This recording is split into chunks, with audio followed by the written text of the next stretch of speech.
Hello everyone, welcome to my channel. আজি মই আপোনালোকৰ বাবে আমাৰ অসমীয়া মানুহে বনোৱা হানমিহলি পাচলিৰ সবজিৰ ৰেচিপি লৈ আহিছো যাক আমি নামনি অসমত লাবৰা বুলি কওঁ এই লাবৰা খাবলৈ বহুত বেছি সোৱাদ লগা হয় বিয়া বাৰু বা অন্য সকামবোৰত এখন থাকিবই আপোনালোকে মই বনোৱা ৰেচিপিটো চাবচোন আৰু যদি ভাল পায় তেতিয়া হলে লাইক শেয়াৰ আৰু কমেন্ট কৰিব আৰু যি সকল নতুন হয় চেনেলটো তেওঁলোকে প্লিজ সাবস্ক্ৰাইব কৰি লব বলক এতিয়া বনোৱা ষ্টাৰ্ট কৰো প্ৰথমতে লাবৰা বা মিক্স ভেজিটেবল সবজিখন বনাবলৈ কি সবজি লৈছো হেয়া আপোনালোকক দেখুৱাই দিছো মই লৈছো এয়া আলু এটা আলু লৈছো বেঙেনা লৈছো অকনমান মূলা বন্ধাকবি অলপ মটৰ লৈছো আৰু লগতে লৈছো ৰঙালাও এই সবজিখনৰ বাবে ৰঙালাও বহুত দৰকাৰী হয় ৰঙালাও দিলে টেষ্টটো বহুত ভাল হয়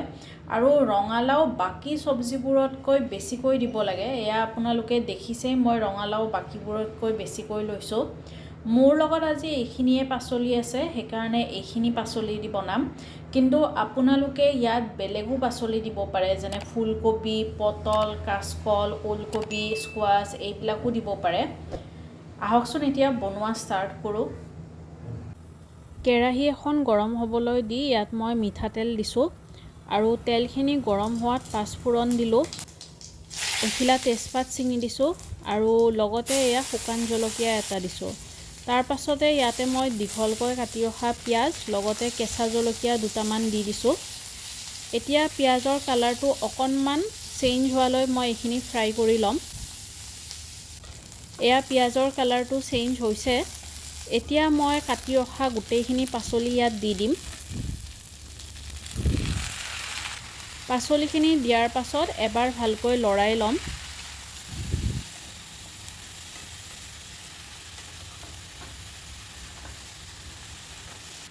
এতিয়া ইয়াত সোৱাদ অনুসৰি নিমখ দিম লগতে হালধি দিলো নিমখ হালধিখিনি এতিয়া খুব ভালকৈ মিক্স কৰিম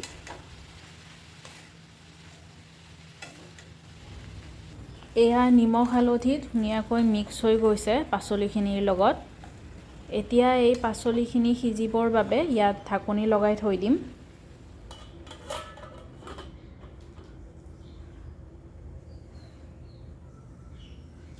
প্ৰায় 7-8 মিনিট পিছত ঢাকনিখন গুচাই চাইছো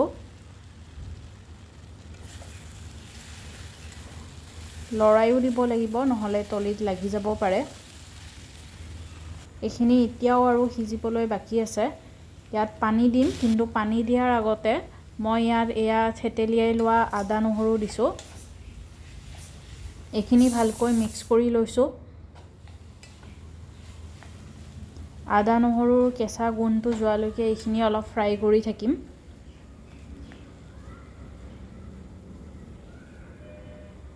অলপ সিজিছে কিন্তু আৰু ভালকৈ সিজিব লাগিব ভালকৈ গলি গলেহে খাবলৈ ভাল লাগে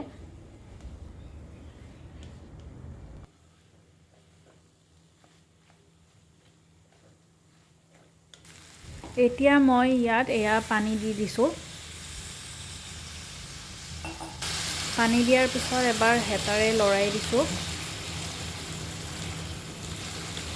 আৰু ভালকৈ লৰোৱা হোৱাৰ পিছত ইয়াত ঢাকনি লগাই সিজিবলৈ দিম এয়া ঢাকনিখন লগাই দিছো আৰু প্ৰায় 10 মিনিটমান পিছত ঢাকনি উঠাই ইয়াতে মই জিৰা পাউডাৰ দিছো লগতে এয়া আধা চামুচমান ধনিয়া পাউডাৰ এই পাউডাৰ মছলাখিনি এতিয়া ভালকৈ মিক্স কৰিম সবজিখনৰ লগত এনেকৈ লাষ্টত জিৰা পাউডাৰ ধনিয়া পাউডাৰ দিলে ধুনীয়া গোন্ধ আহে সেইকাৰণে শেষত দিছো সবজিখন ধুনীয়াকৈ সিজি গৈছে মই হেতাৰে আলু ভাঙি চাইছিলো ধুনীয়াকৈ ভাঙিব পাৰিছো এইখন নমাই থোৱাৰ আগত এতিয়া ইয়াত মই কেঁচা ধনিয়াৰ পাত কাটি দিছো আৰু এইখিনি এবাৰ মিক্স কৰি দিম তাৰ পাছতে মই গেছটো অফ কৰি দিম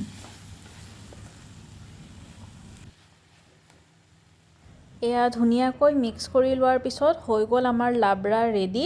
যদি ভিডিওটো চাই ভাল পালে তেতিয়া হলে প্লিজ লাইক শেয়াৰ আৰু কমেন্ট কৰিব লগতে চেনেলটো সাবস্ক্ৰাইব কৰিব